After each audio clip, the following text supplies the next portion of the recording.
What's going on, sports fans? Thank you for being here. I'm Curious Formula, your host. We're here to talk today about Louis Farrakhan, the only conservative Black people actually listen to. We're going to jump right in. Before we do, listen, subscribe, like, and comment below here. Please go to my other platforms on TikTok. It's Curious underscore Formula. On Instagram, it's Curious underscore Formula as well. So let's jump right into it. Unless your head has been in the sand like an ostrich, the world is on fire talking about Representative Byron Donalds' comments about the Black family during Jim Crow. And it was roundly criticized by Black media on the left primarily, and Black Democrats on top of that.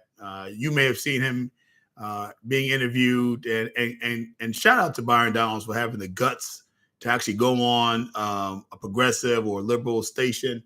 Not a lot of Republicans will do that in this day and age, but like he's game for that. I know he's angling to be the VP on Donald Trump's ticket, but still takes courage to do that. I know a lot of Democrats who will go on Fox because they can't take the heat. So, but some of you may have seen him being interviewed by Abby Phillip, which I thought was probably the most balanced interview, most balanced questioning of him. Then Joy Reid, which was a little bit hotter on MSNBC, and then Reverend Al Sharpton, which I thought was actually, kind of combative and really kind of misinformed, because Al Sharpton tried to go toe to toe with him, and it really didn't. We didn't get got more heat than we did light. And they read him the riot act, right? That's what they're supposed to do.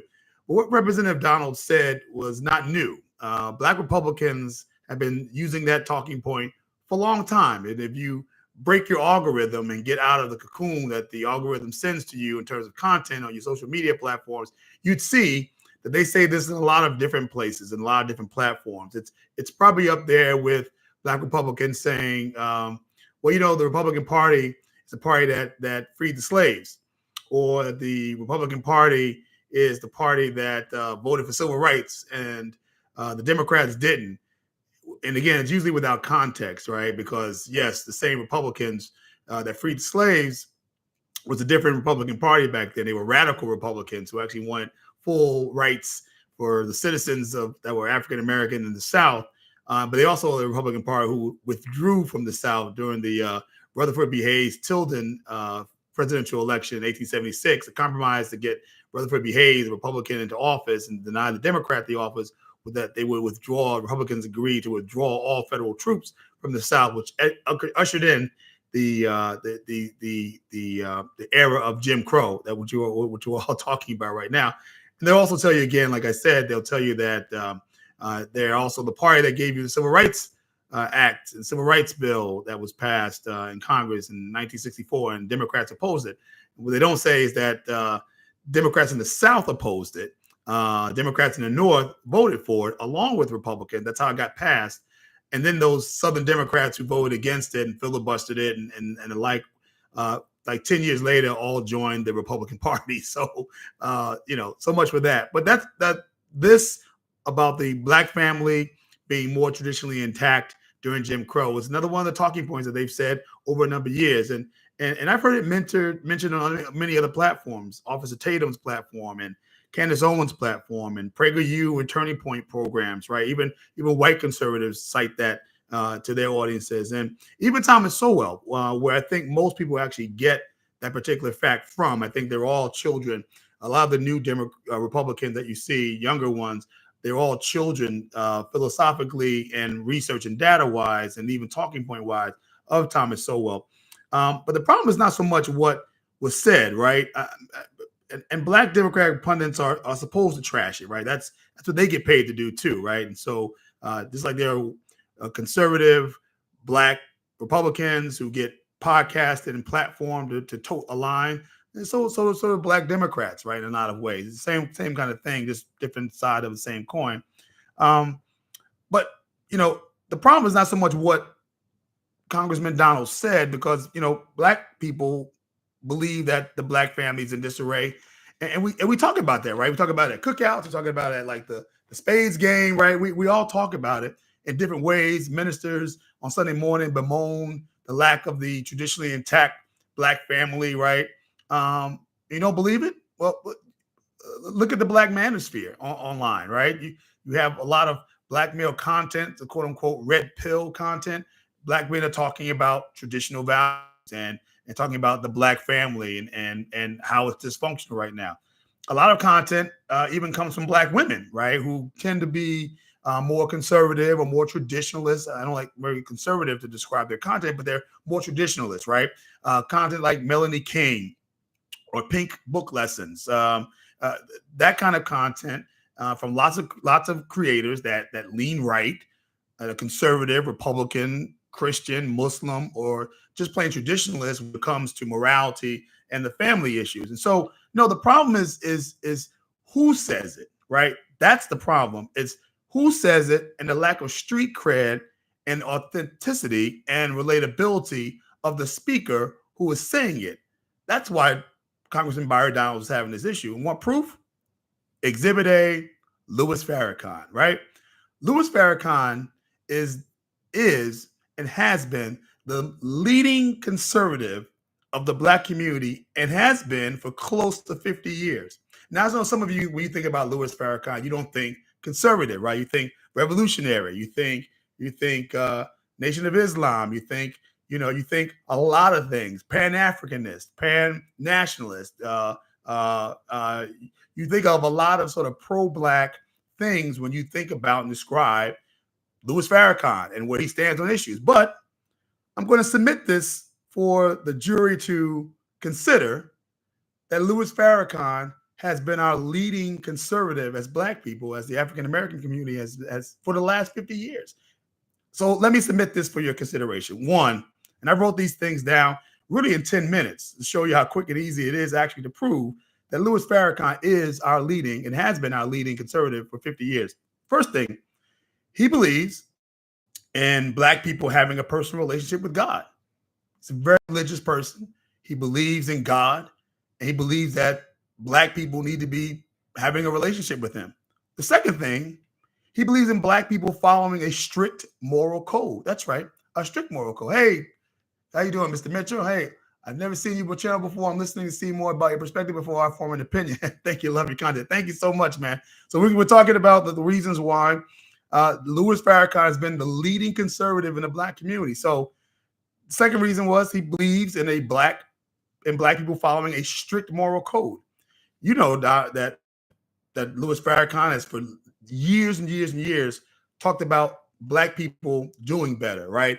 Stop having babies out of wedlock, getting married, the man working, the woman taking care of the home, very traditional values and having a moral code, right?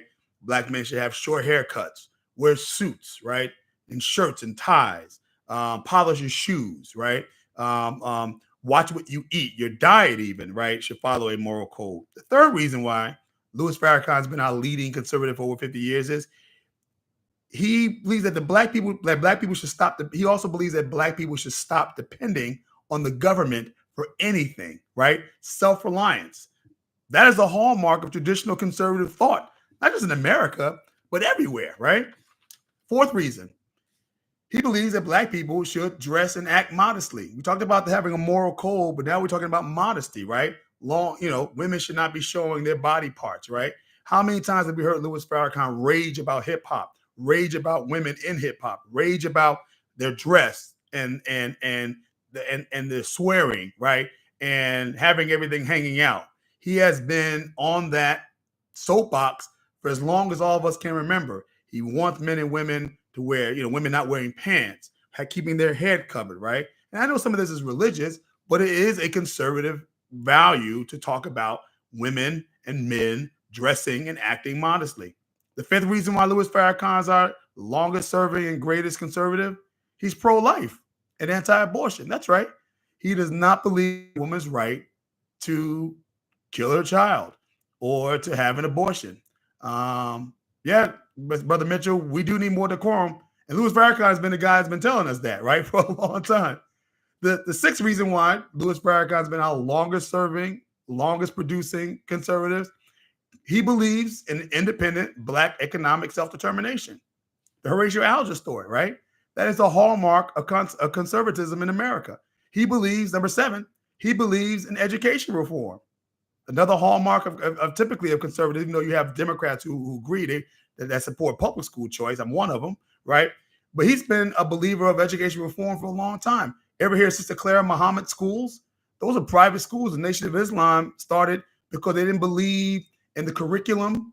They didn't believe in the what was in the curriculum and being taught in public schools. They wanted to pull their kids out, and they created schools for their kids to attend that taught self-determination and taught them the skills that they thought they would need to be successful, that they said was not being taught in the traditional public schools, in the traditional district schools.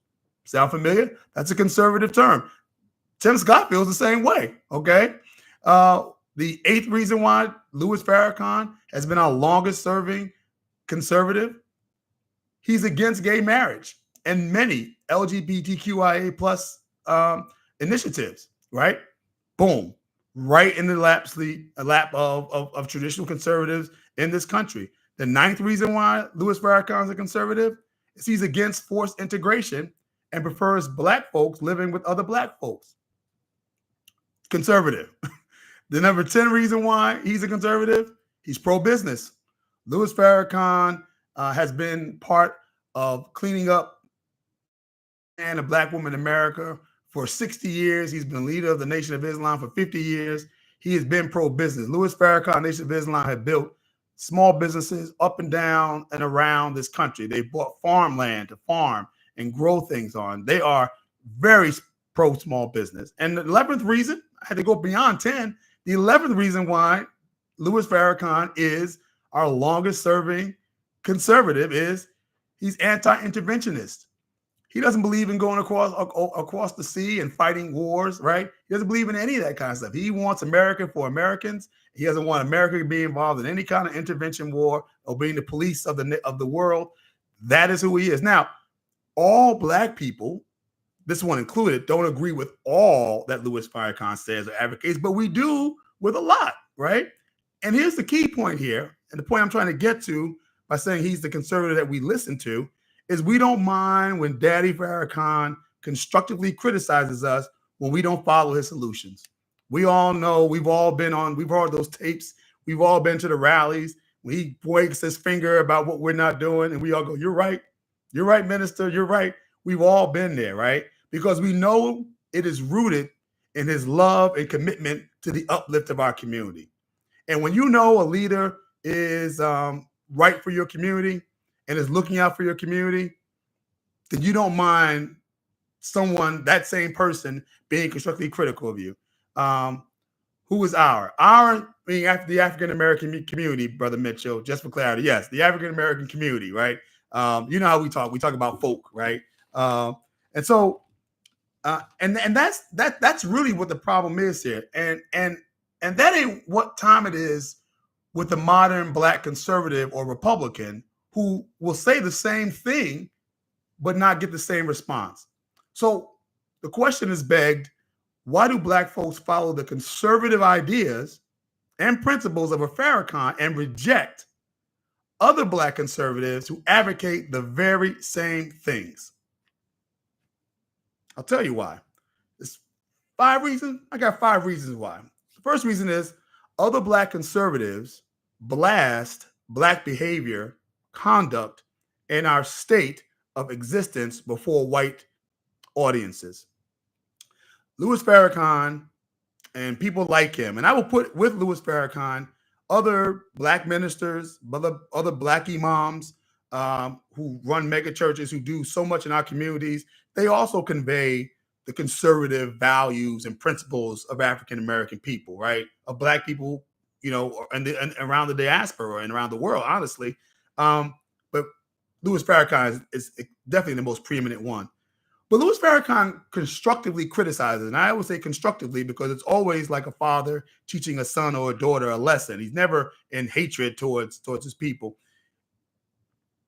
He blasts us in front of us, to us. He doesn't get before white audiences and bash us or reflect these narratives. You know what your grandmothers always say, right? Don't go talking bad about Black folk around white folk, right? You always say that, right? All of our grandparents probably said that at some time, right? And it's because of that someone like a Byron Donalds or a Candace Owens or an Officer Tatum or a Hodge Brothers or any number of conservative folks who are on platforms, on the air, Larry Elder, and those. That's why they're ridiculed. It's because they may go on the Breakfast Club and say some of these things. They may go on some high profile places and say these things, but they primarily speak to white audiences, and they primarily speak negatively about the African American experience and where we are. And that's the reason why people don't mess with them, right? The second reason is they don't go into Black communities and say the same thing, right?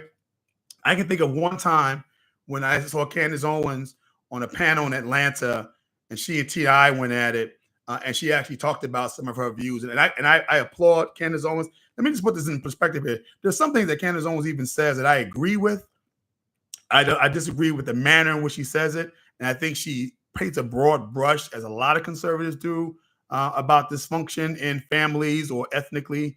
So that's one issue I have. But besides that example, there are very few examples of them coming into Black communities and actually espousing with the same fervor, with the same in-your-faceness, with the same language that they do in front of white audiences. And you can see for yourself. You can bring up even the debate that Candace Owens was in Atlanta and recognize she spoke differently in front of a Black audience that she thought was going to be hostile, as opposed to what she may do at Turning Point, right? Or what she may do at any number of conservative conferences, political ones like CPAC, for instance, right? The feelings are hurt who delivering the topic should not trump the validity of message. That's very, yeah. Then that's very true. Brother Mitchell, I like what you say. Make sure you subscribe and like and comment here as well. And the third reason why Black folks don't follow the Black conservatives who probably say the same things as Louis Farrakhan is, no one is following them, right? For all I got 1 million people who watch my content, right? For all the people who say I got 500,000 people online that watch my content, right? But they're not leading anybody anywhere, right? There's nobody. They haven't created anything. They haven't built anything. They haven't, you can't be a general if you don't have an army behind you and people willing to follow you. And that's what we don't see. We don't see that behind some of these other commentators. Who's following Larry Elder? Larry Elder could not even get, I think, on the ballot. He couldn't get ballot access to even run for president in the primaries, right? Because nobody's messing with Larry Elder like that. They'll listen to your show. And I would dare say that the demographic of the amount of people who actually listen to them is definitely not majority Black. It's definitely not majority African American. It's mostly white. So it's funded by corporate interests that typically are white-led. And this is not anything against white people. I'm just speaking truth here. It's typically to an audience that's mostly white people. And you're talking in a certain kind of way about Black folks. Black folks ain't messing with anybody that does that. The fourth reason why I think Black people don't rock with Black conservatives other than like Louis Farrakhan is they don't build anything for Black people that is successful. And that's a big thing, right? Say what you want to say about Louis Farrakhan, but he's built institutions, right? He's created jobs. He has given people a book, even though he didn't write the book, but How to Eat to Live. It's something that if everybody ate like in the Black community, hypertension would be cut in half. Cancer and any other diseases would be eliminated because he's providing something to his community that we can use, that we can benefit from, and that we have used and benefited from, right? I can think back to when I was a city councilman in Newark, New Jersey, working with a lot of brothers from Number 25 and some other mosques around Newark. Shout out to the Nation of Islam and those communities. And I can remember us trying to get security into a troubled private housing development called Georgia King Village. And they offered not only to provide security sources, a security service, with using no guns, they also wanted to bring in the sisters from the mosque to teach the young ladies who live there, single mothers and the like, how to cook, what meals to make, right? They wanted to provide a mentoring program to the boys that were there. Now, unfortunately, the owners did not have the resources to pay them what I felt was of value. I'm a politician. I couldn't make them do that. But just that offering, just offering those kind of services shows a value added that the other Black conservatives you see talking this kind of stuff have never, ever done. So they don't even have a model that they were involved in that they can say, this is what I did that worked, right? Thomas Sowell, for all of his great academic works and his great research, right? And some of it is really good. I'm not going to act like, he's not the bee's knees on a lot of things. He says a lot of things that, look, I don't have answers for, to be frank with you. And I think that's a good thing, right? Because he challenges us to look at things from a different perspective, which is what we try to do on this platform and other platforms. But I digress. But Thomas Sowell has never built anything for Black people. He's never created anything. He's never looked out for us in that way. He just kind of cites bad stats and points what we should do, but he's never done it himself. And so there is a lack of authenticity for that, and Black folks ain't following that. The fifth thing is that they are funded by the wrong white people. Now, don't get me wrong. I know that Black pundits and Black podcasters and people who have, all kinds of things that are out here, sort of leading, being the top Black person who's on, the Breakfast Club and some other, stations all over the country are funded by white people, right? I understand that. I know they're funded by George Soros. I know they're funded by, you name the rich billionaire who's active in electoral politics and in those kind of things. I get that. Gotcha, right? But it's the wrong white people that are supporting some of these folks. Some of these folks are supported by people who still believe in the bell curve and other sort of really incendiary, poorly drafted, bad research stuff about Black people. And that's some of their biggest financiers and funders going forward. And Black people ain't messing with that. And I know what people are going to say about Louis Farrakhan, the Jewish issue, right?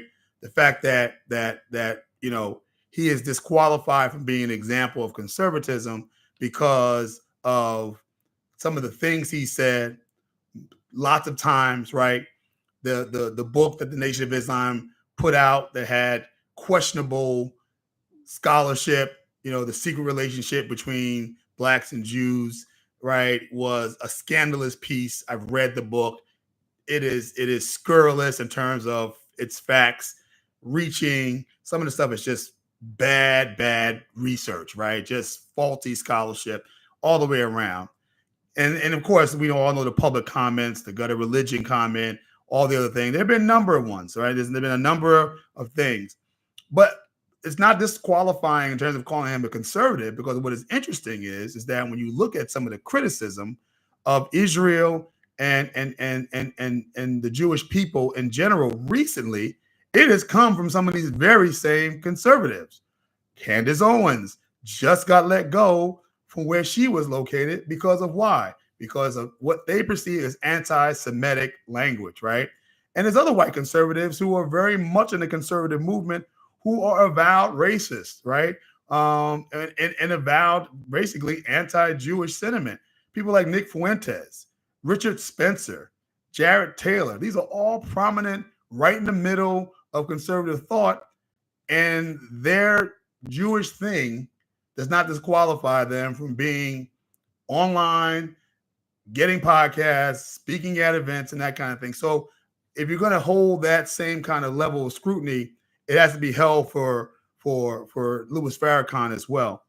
Folks, Black folks are conservative on a lot of things. And as a Democrat, I will admit that there's a lot of times that we don't say it out loud, or we try to push that back, right? There's a lot of things, the 10, 11 things that I mentioned that Louis Farrakhan stands for, that we stand for too. Most African Americans, and I say not most, the overwhelming majority of us want to work hard every day, right? We want to be married with kids. We want to work hard and have an opportunity to own a home. We want to have an opportunity to have kids within wedlock. Most of us are religious, whether we're Christian or Muslim or what have you. Most of us are modest, right? Except maybe when we go to the club on Saturday night, right? Most of us have very traditional values when it comes to things, faith and business, and we want the best opportunities and choices for our kids' education, right? Whether it be a private school or public school, we are very much that. And so in that respect, Black folks are extremely conservative, but we're just not into following these new Black Republicans because they ain't us. They don't go to the barbershops we go to. They don't shop where we shop. They don't frequent the communities that they seek to represent, that they actually want to point fingers at and saying, this is what you're not doing. They want to believe a lot of the rhetoric that's out there that is an oversimplification of things. Things like, when the Great Society happened and all these new programs happened, the federal government incentivized, the Black man being left out, leaving the home, and the Black woman threw a man out to get a government check. That's insulting. And I get it when white conservatives say that, but some of these Black Republicans are saying that kind of stuff, and the data and the sociology behind it does not validate any of that.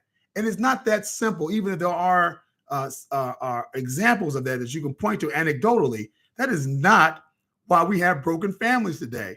In the same way that Congressman Donalds suggested that the Black family was stronger and more traditionally intact in Jim Crow than it is now.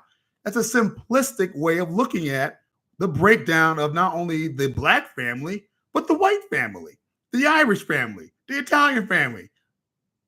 In many cases, the Vietnamese family, right? Any place where people are dealing with poverty for an extended period of time and have institutional forces behind it. And yes, fatherlessness, we get it, is a major problem in the Black community. And if we had stronger fathers and stronger families, I get what Byron Donalds is talking about here. I'm not going to smash him in the mouth for saying the things that he's saying, but there's a context to everything.